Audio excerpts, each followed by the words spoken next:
What's up, guys? Welcome back to the doctor's office. I am Dr. K.O.R.A. Knight, here to give you a proper diagnosis and prognosis and everything comics and comic book characters. We gotta talk about this one. We do. So, on the chopping block today is Storm issue 3. And it was a doozy. So for the past couple issues, Storm has been dying, and in the last issue she was sent to Brother Voodoo because she has like radiation sickness or something like that.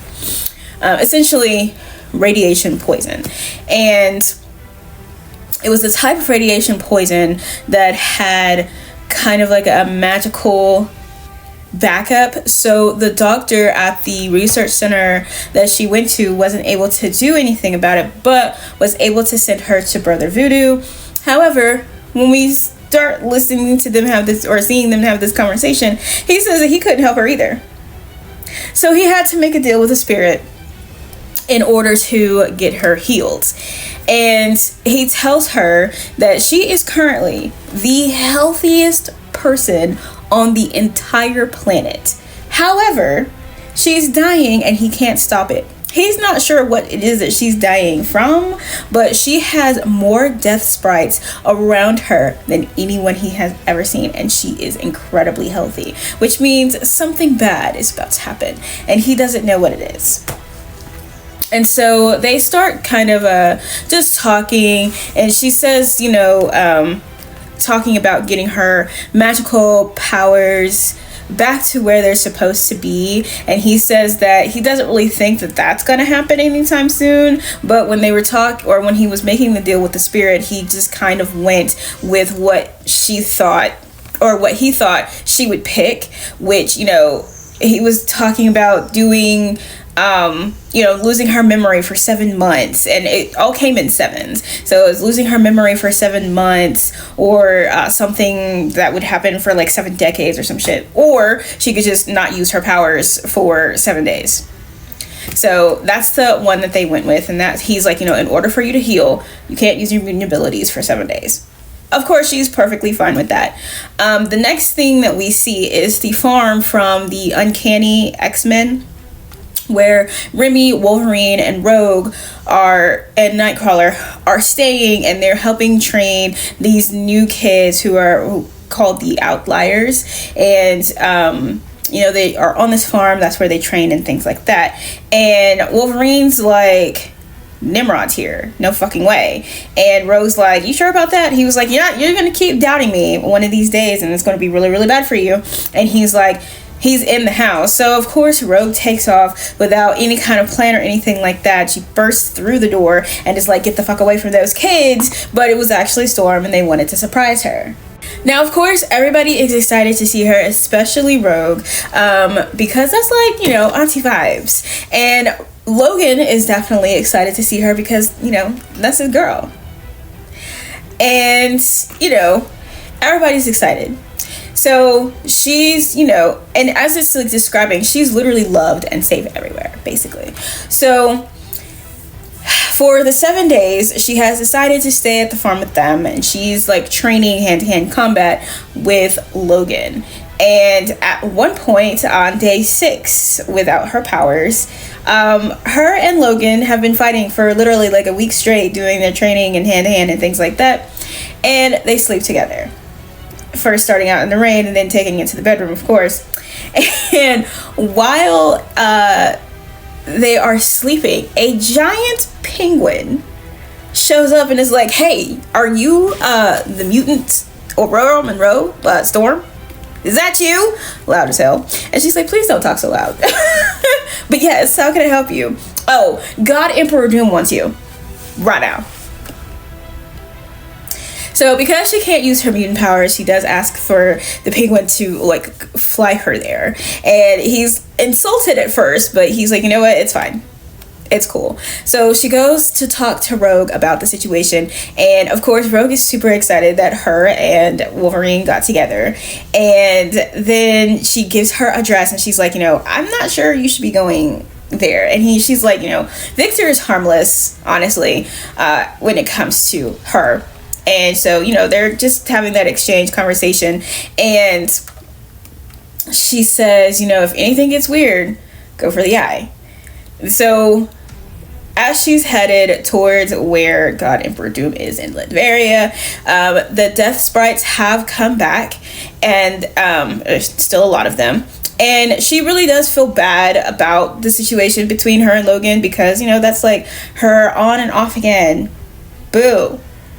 Right? And so she's headed that way. The next day, Logan gets up and is like, so overall, what's going on, huh?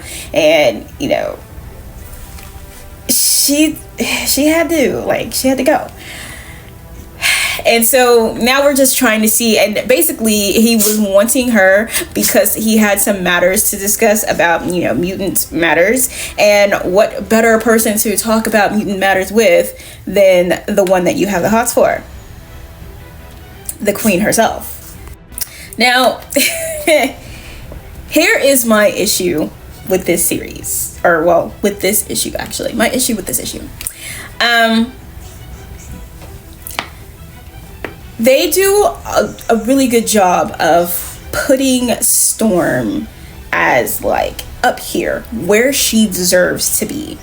And then they do things like this where she ends up powerless or sick or something like that, which knocks her down to the regular people. And she has to spend that time building herself back up. Her with her magic was actually fantastic because her and Wanda teamed up together, and Wanda showed her how to imbue her magic into her lightning to make her lightning stronger. And now that's just not a thing. Another thing that comes up with this situation is her relationships with people. Everybody in that comment section on the website that I read this book on was like, oh my God, interracial relationships. Oh my God, this is so woke. Oh my God, this, that, and the other. And I was just sitting there like, y'all must not be too familiar with the relationship between those two, because they are on and off again for forever. But then it's just like this whole situation where she's going to go talk to God Emperor Doom, as if she did not just have a conversation with God Emperor Doom not too long ago with the Avengers, when he approached them about how they approach situations.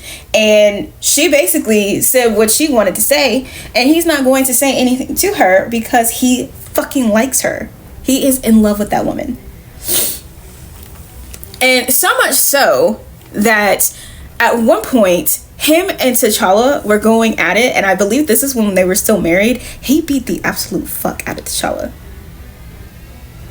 just so that he could prove a point to his wife, Storm.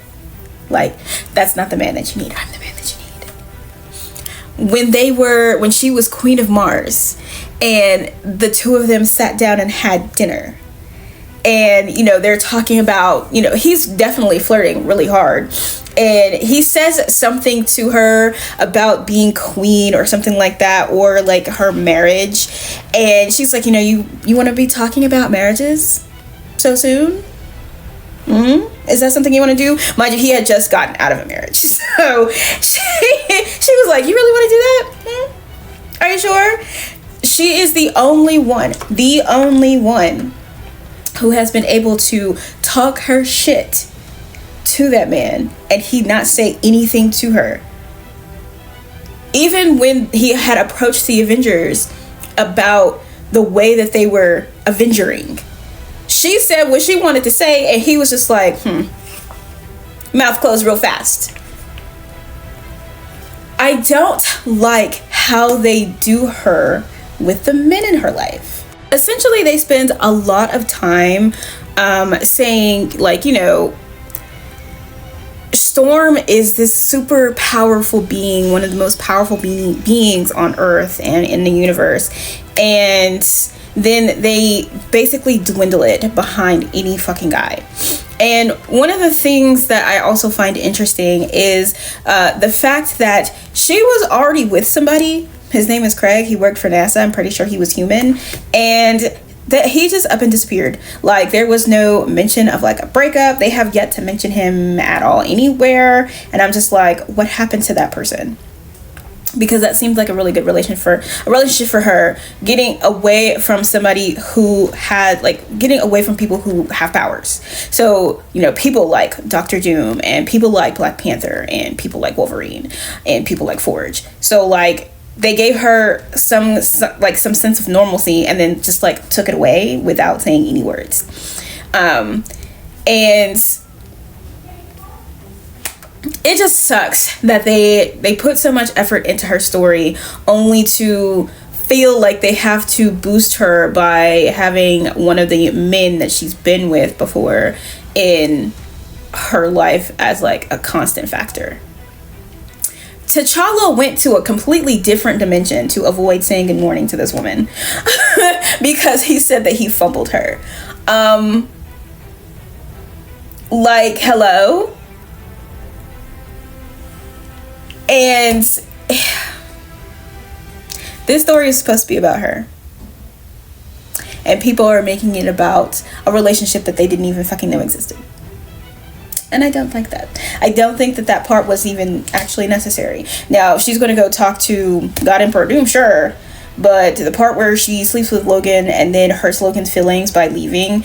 And, like, she definitely cares for Logan. She, like, kissed Logan on the cheek as soon as he came in and got close to her. So they, like, again, on and off for decades. So, like, it's not that they don't care about each other. It's not like she doesn't care about him. It was just, like, a spur of the moment type thing, and something that she regrets because they are friends first.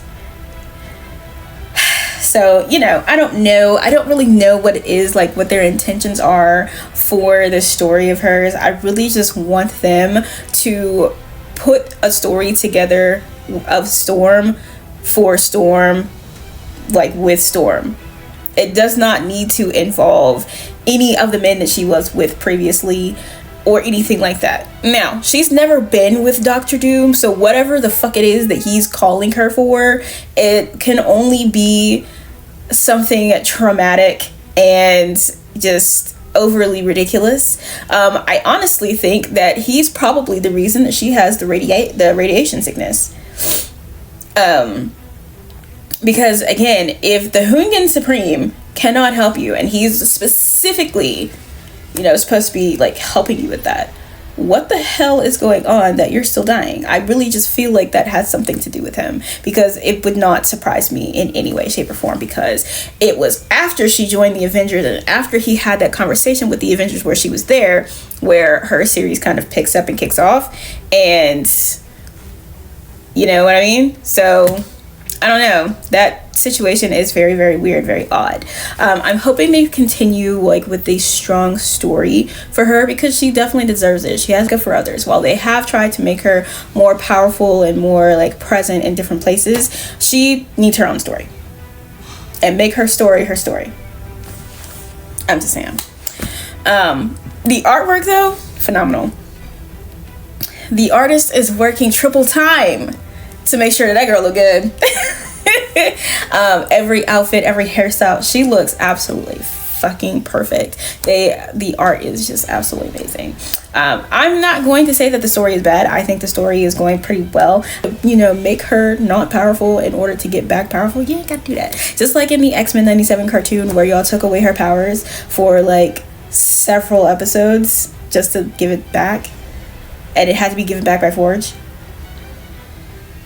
Come on, quit doing my girl like that. I need y'all to step it up on her story, because just she's been through enough. She has been through enough already, and she quite literally deserves this. And we as Marvel fans deserve for Storm to have that story where she's not dependent on other people. I think you've done it with Scarlet Witch. Scarlet Witch's story is absolutely phenomenal. And, you know, she, without the other people in the story of her is still very good. And I truly think that this also deserves exactly that. And we should definitely be working towards giving her the story that she deserves as having a solo series. You know what I'm saying? But that is it for this episode of The Doctor's Office. And if you haven't gotten my new book. It is available in paperback, hardcover, and ebook on Amazon, and it will also be in several places after March 22nd. So, you know. But that is it for this episode of the Doctor's Office, and I will see you guys at your next checkup.